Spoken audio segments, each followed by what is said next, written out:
Hello, welcome you guys. This is Akash Almole. आप सभी का स्वागत है मेरे YouTube channel learn next nursing में। मित्रांनो, जे महाराष्ट्रातले कॅन्डिडेट आहेत सगळ्यांसाठी एक महत्त्वाचा एक व्हिडिओ घेऊन आलेलो आहो की MPSCद्वारे आता बऱ्याच विद्यार्थ्यांना माहिती नाही की MPSCद्वारे आपल्या नर्सिंगमध्ये काही पदं भरले जातात। तर यामध्ये मॅट्रन असतं, ओके, यामध्ये मॅट्रनचे पदं असतं, जे ग्रुप बी जी मॅट्रन असते त्यांचे पदं असतात, प्लस त्याच्यानंतर ग्रुप बीचे जे नर्सिंग लेक्चररचे, okay, nursing lecturer as well as जे असोसिएट प्रोफेसर किंवा प्रोफेसरचे जे पदं होते, ओके। तर MPSCद्वारे एक 2022मध्ये एक ॲडव्हर्टाईजमेंट आली होती, ओके।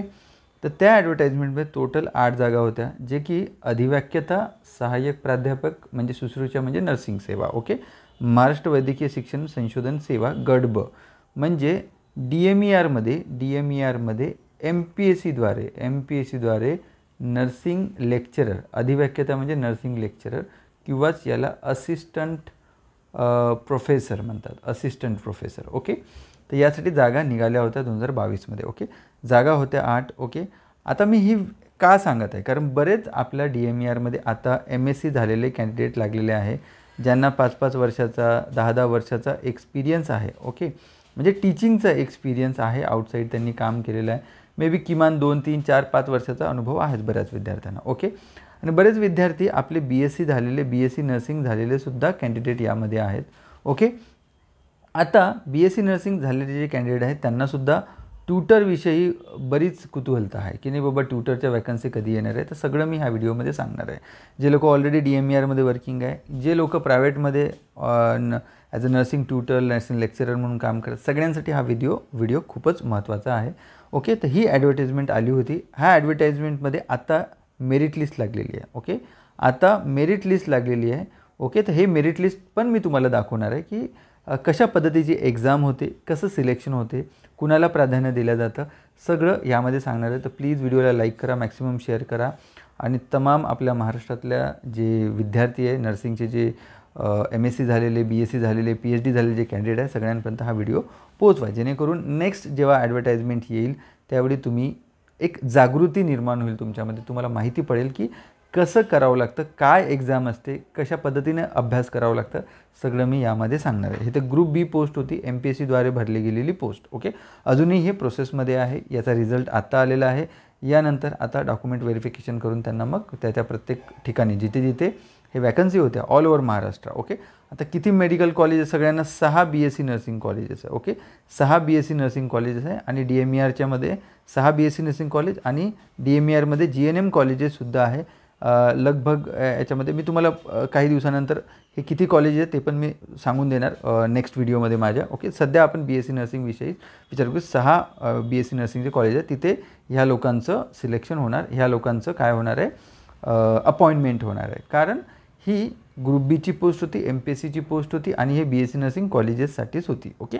तर 6 मेडिकल कॉलेज, 6 जे नर्सिंग कॉलेज आहे, इथेच हे जे 8 लोक आहेत ज्यांचं सिलेक्शन झालेलं आहे त्यांचं रिक्रुटमेंट या त्यांचं प्लेसमेंट होईल तिथे, ओके। आता बघू शकता, आता यामध्ये तुम्हाला सांगतो की याच्यामध्ये हे पदं असे होते, टोटल 8 पदं, 4 खुले होते आणि 4 आरक्षित होते, त्यातील 2 इतर मागासवर्गीय म्हणजे OBCचे होते, एक विजेचा होता आणि एक STचा जागा होता, ओके। तर यामध्ये बघू शकता तुम्ही सगळ्या पद्धतीचं जे महाराष्ट्रातला कॅन्डिडेट असणं गरजेचं आहे हे फॉर्म भरायसाठी। MPSC द्यायची असेल तर you should be from the Maharashtra only, okay. You should have the domicile, okay, सगळ्या सर्टिफिकेट तुम्हाला भेटायला पाहिजे, ओके। यामध्ये त्यांनी सांगितलं कोणत्याही प्रकारच्या आरक्षणाचा लाभ हा केवळ महाराष्ट्राच्या सर्वसाधारण रहिवासी असणाऱ्या उमेदवारांना अनुदेय आहे, okay, that is very important, okay. हे एक शब्द इम्पॉर्टंट आहे। त्यानंतर यांनी काय सांगितलेलं आहे की यस, हां 2 मिनटं,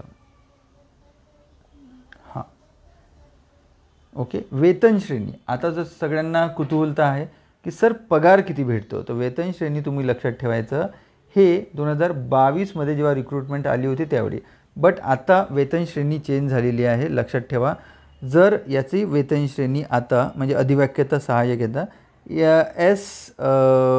S17 तुम्हाला मिळतं, ओके, S17 मिळतो। S17 म्हणजे 47,600 एवढं तुमचं बेसिक बनतं, तर 1,51,100 रुपये, ओके। एवढं हे तुमचं बेसिक मग याच्यामध्ये DA HRA TA ओके सगळं मिळून जवळपास इथे सुद्धा ही सॅलरी तुमची लगभग एक 80 to 90,000 जाऊ शकतं. बाकी अलाउन्सेस वगैरे ॲड झाले तर 1,00,000 रुपयेसुद्धा ॲड ऑन होऊ शकतं. ओके, तर हे एक अशा पद्धतीने तुम्ही लक्षात ठेवा. जवळपास 80,000 आपण पकडून चालू की बाबा 47,600 जर बेसिक आलं तर 80 ते 90,000ची सॅलरी पडू शकते. आता हे मी कॅल्क्युलेटेड एवढं करून नाही, बट एवढं आहे की हे सध्या ही सॅलरी एवढी तुम्हाला पडतं. 47,600चं तुम्ही लक्षात ठेवा. ठीक आहे, हे एक झालं. त्यानंतर एज काय होतं, तर एज क्रायटेरिया होता सेम DMERचा क्रायटेरिया. अराखीवसाठी म्हणजे मागासवर्गीयांसाठी 43 वर्ष आणि खुल्यांसाठी 38 वर्षापर्यंत तुम्ही अप्लाय करू शकता. ओके, ठीक आहे. आणि दिव्यांग असेल तर 45 वर्षापर्यंत. ओके, ठीक आहे. त्याच्यानंतर आहे बाकी सगळं महाराष्ट्र राज्याचे जे पण हे होते नियम होते, नियमावली सगळी लागू होते. ओके, आता त्यानंतर आपण याच्यामध्ये बघूया की याच्यात परीक्षा वगैरे कशी घेतल्या जातं, म्हणजे कशी परीक्षा झाली आणि कसं सिलेक्शन झालं त्यामध्ये बघूया आपण आता. तर यांनी काय सांगितलं आहे की जर मॅक्सिमम सर्वात पहिलं आपण शिक्षण म्हणजे एलिजिबिलिटी बघून घ्या. त्यांनी काय सांगितलं MSc असायला पाहिजे ॲटलिस्ट इन सेकंड क्लास. सगळे जे MScचे जेवढे स्पेशालिटी आहेत सगळ्या त्यांनी याच्यामध्ये ॲड केल्या होत्या. प्लस अनुभव त्यांनी विचारलेला आहे. ओके, MSc असणं गरजेचं आहे. Plus at least you should have 5 years of teaching experience. Okay, कमीत कमी 5 वर्षाचा एक्सपिरियन्स तुम्हाला हवा. त्यामधले 3 वर्ष तुमचे clinical teaching in collegiate program कुठल्या तरी युनिव्हर्सिटीमध्ये कुठल्या तरी याच्यामध्ये तुम्हाला 3 वर्षाचा हा कॉलेजिएट म्हणजे त्या कॉलेजमध्ये काम करण्याचा अनुभव. Okay, you should have at least 5 years of teaching experience. त्याच्यापैकी क्लिनिकल टीचिंगचा तुम्हाला किती 3 वर्षाचा अनुभव असणं गरजेचं आहे. After acquiring the basic degree in nursing that is BSc nursing. Very important. त्यांनी म्हटलेलं आहे की तुमचं BSc नर्सिंग झाल्यानंतर okay you should have at least किती 5 वर्षाचा एक्सपिरियन्स पाहिजे तुम्हाला. ओके, आणि त्याच्यातला 3 वर्षाचा जो एक्सपिरियन्स आहे तो तुमचा कॉलेजिएट प्रोग्राम म्हणजे म्हणू शकता तुम्ही MSc झाल्यानंतर कुठल्या कॉलेजमध्ये जर काम केलं तर. लक्षात ठेवा, तुम्हाला कळत आहे का त्याच्यातलं. ओके, त्याच्यातलं BSc नर्सिंग झाल्यानंतर तुम्हाला कमीत कमी 5 वर्षाचा अनुभव हवा टीचिंगचा. त्यामधला कमीत कमी 3 वर्ष हा clinical teaching in collegiate program okay जो कॉलेजमध्ये तुम्ही शिकवण्याचा अनुभव तुम्हाला हवा अशा पद्धतीचं म्हटलेलं आहे. याच्यामध्ये कुठलाही MSc नंतरचा अनुभव त्यांनी म्हटलेला नाही आहे. बट ॲटलिस्ट बेसिक एज्युकेशन तुमचं MSc हवं. म्हणजे MSc करायच्यापूर्वी तुमचं BSc होतं तर BSc नंतर तुम्हाला 5 वर्ष चालेल. ओके, MSc झालं तर हे पूर्वीचे रूल्स होते. ओके, 2022मध्ये जेव्हा ॲडव्हर्टाईजमेंट आली होती तेव्हाचा रूल होता, आताचा नाही आहे. तो हे जेव्हा आता तुम्हाला सांगतो नवीन RR लवकरच येणार आहे. DMERचे नर्सिंग शुश्रूषा विभागासाठी लवकरच RR अपडेट होत आहे. तर RR अपडेट झाल्यानंतर मे बी हे चेंजेस होऊ शकतात. आणि प्रिफरन्स कोणाला देण्यात येईल, हायर एज्युकेशन कॅन्डिडेटला. ओके, म्हणजे कुठले ज्यांचं MPhil झालेलं आहे, ज्यांची PhD झालेलं आहे त्यांना प्रिफरन्स जास्त देण्यात येईल अशा पद्धतीचं होतं. ओके, तर यामध्ये आता लक्षात ठेवा की परीक्षा कशी, निवड प्रक्रिया कशी होती.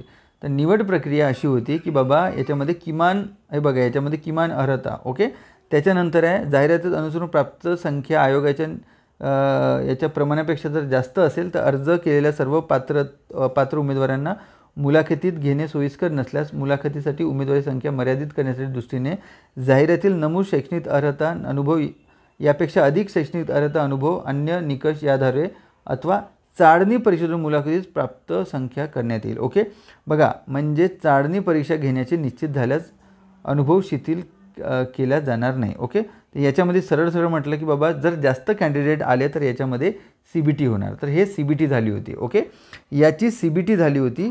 CBTमध्ये तुम्हाला काय आलं होतं. ओके, CBT सगळ्यांना माहीत आहे. ओके, कम्प्युटर बेस्ड टेस्ट झाली होती. ओके, आता कम्प्युटर बेस्ड जी टेस्ट झाली होती ओके त्यामध्ये कसे क्वेश्चन आले होते ते पण महत्त्वाचा पार्ट आहे. तर याच्यामध्ये काय क्वेश्चन आले होते बघा, यामध्ये लक्षात ठेवा 100 MCQ आले होते. किती आले होते, 100 MCQ आले होते. आणि 100 MCQला त्यांनी प्रत्येक MCQला ओके प्रत्येक MCQला त्यांनी काय केलेलं आहे, 2 मिनटं. ओके,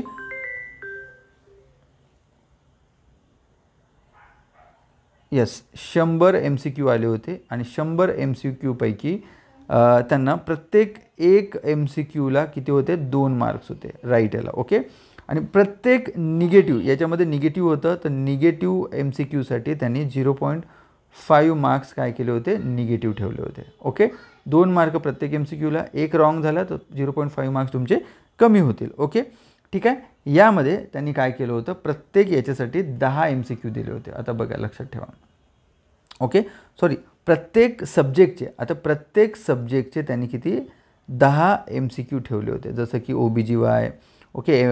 म्हणजे जेव्हा आपले सांगितले होते ना ॲडव्हर्टाइजमेंटमध्ये होते त्या प्रत्येक सब्जेक्टचे जेवढा पण आपले सब्जेक्ट आहे, कम्युनिटी हो, सायकॅट्री असो, पिडियाट्रिक असो, OBGY असो, ओके, MSN असो, तर हे सगळे 1 2 3 4 5. ओके. तर फक्त यापैकी त्यांनी काय केलेलं आहे की नर्सिंग एज्युकेशनमध्ये, ओके, नर्सिंग एज्युकेशनवर त्यांनी जास्त भर दिला होता आणि यामध्ये 20 MCQs त्यांनी ॲड ऑन केले. सो नर्सिंग एज्युकेशनवर, कारण ही टीचिंग पोस्ट होती तर एज्युकेशनवर 20 मार्क आणि बाकीच्या सब्जेक्टवर 10 MCQ प्रत्येक सब्जेक्टवर आले होते. ओके. तर टोटल याच्यामध्ये काय झालं होतं की 100 MCQ तुम्हाला 60 मिनिटामध्ये सॉल्व करायचे होते. 60 मिनिटामध्ये 100 MCQ सॉल्व करायचे होते. ओके. या अशा पद्धतीची एक्झाम झाली आणि आता फायनल मेरिट लिस्ट लागलेली आहे MPSCद्वारे. ते तुम्हाला दाखवून देतो. ही फायनल मेरिट लिस्ट आहे. ओके. बघा याच्यामध्ये काय दिलेलं आहे. Final merit provisional general merit list आलेली आहे MPSCद्वारे, Maharashtra public service commission. Okay. Advertisement तुम्हाला दिसते इथे, ग्रुप बी सर्व्हिस. ओके. आणि यामध्ये merit list, merit number, roll number आणि याच्यानंतर कॅटेगरी आणि त्याच्यानंतर डेट ऑफ बर्थ, तुमचे मार्क किती भेटले आणि इंटरनल मार्क्स म्हणजे हे तुमचे हे झाली होती, मुलाखत झाली होती आणि टोटल तुमचे हे मार्क. ओके. हे मुलाखतीचे मार्क 25 जे आहे ते मुलाखतीचे मार्क, प्लस मुलाखतीमध्ये त्यांनी प्राधान्य कोणाला दिलं, ज्यांचं PhD झालेलं आहे, ज्यांचं MPhil झालेलं आहे यांना जास्त मार्क दिलेत मुलाखतीमध्ये. Okay. That is very important. मुलाखतीमध्ये ज्यांना हे होतं त्यांना जास्त मार्क दिलेत. ओके. ठीक आहे. तर हे नंबर 1 जो कॅन्डिडेट आहे, okay, he is my senior. Okay. He is my senior. Okay. माझे MSCचे हे सिनियर आहेत, Dighe Sharadchandra Vinayak. Okay. I am really proud of him. Okay. currently he is working in DHS tutor. Okay. Working as a DHS tutor. तर he is my senior. Okay. Dighe Sharadchandra Vinayak. Okay. तर हे जे number 1 candidate आहे, okay, हे अनरिझर्वड कॅटेगरीमधून येतात. त्यांना screening टेस्टमध्ये म्हणजे तुम्हाला 100 MCQ होते माहीत आहे, तर यापैकी 2 प्रत्येकाला होते राईट आन्सर, लक्षात ठेवा. आणि निगेटिव्ह 0.5 होते. तर लक्षात ठेवा 200 मार्काचा पेपर असा पकडून घ्या तुम्ही. तर 200 पैकी त्यांना 130 मार्क मिळाले, 25 इंटरनल झाले, टोटल 155. तर 155 मार्क्स जे कॅन्डिडेट आहे हे नंबर 1 कॅन्डिडेट आहे. ओके. यांचं अनरिझर्व कॅटेगरी आहे, निश्चित यांचं सिलेक्शन होईल. ओके. दुसरे गावडे मच्छिंद्र, बोचरे सुनीता, भोसले सॅम्युअल. ओके. हे बघू शकता. ओके. तर यांचे तुम्ही मार्क बघू शकता आणि यांचे इंटरनल आणि हे अशा पद्धतीने तुम्हाला वैभव भोसले, पंडित शरद भाऊसाहेब. ओके. हे पण सर आय थिंक JJला आहेत, पंडित शरद भाऊसाहेब जे आहे ते. ओके. त्याच्यानंतर वैभव भोसले. ओके. त्याच्यानंतर Ashish Anvikar, he is from Nagpur. Okay. याला पण चांगले मार्क आहेत. ओके. आणि कदम वर्षा नाईक. ओके. तर हे सगळे केंद्रे शरद. ओके. तर हे अशा पद्धतीने तुम्ही बघू शकता की यामध्ये त्यांनी काय केलेलं आहे की ज्यांना याच्यामध्ये आपला PhD वगैरे ज्यांचं कॅन्डिडेट झालेले आहे, जसे ए डिनोट केलेलं आहे. ए डिनोट म्हणजे PhD झालेले कॅन्डिडेट. आता यामध्ये जे PhD झालेले कॅन्डिडेट आहे, जसे A फॉर हे वर्षा कदम यांचं PhD झालं होतं. ओके. तर अशा पद्धतीने तुम्ही बघू शकता त्यांना. Okay. So A for PhD. Okay. तर अशांना आणि त्यांच्यानुसार त्यांच्या इंटरव्ह्यूनुसार मग त्यांना जास्त मार्क देण्यात आले. हे शरद सर आहेत, यांनासुद्धा इथे PhD असल्यामुळं मार्क थोडेसे इंटरनलमध्ये जास्त. बट हे तुमचे लेखी आहे, जे CBT झालेली आहे. तो लक्षात ठेवा तुम्ही, CBT is very important. Okay. त्यामुळंच आपण टेस्ट सिरीज आणि बाकी सगळ्या गोष्टी हे करतो आहे. येणाऱ्या एक्झामची प्रॅक्टिस व्यवस्थित व्हायला पाहिजे. ओके. सो खूप दिवसानंतर ही अशी ॲडव्हर्टाइजमेंट बघायला मिळाली.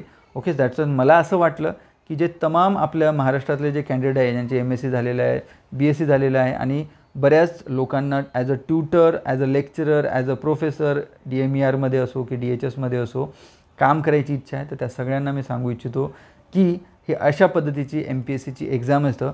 ट्यूटरविषयी DMERचे लवकरच एक RR पब्लिश होतील, कारण ट्यूटर असो बाकीचे सगळेच ओके.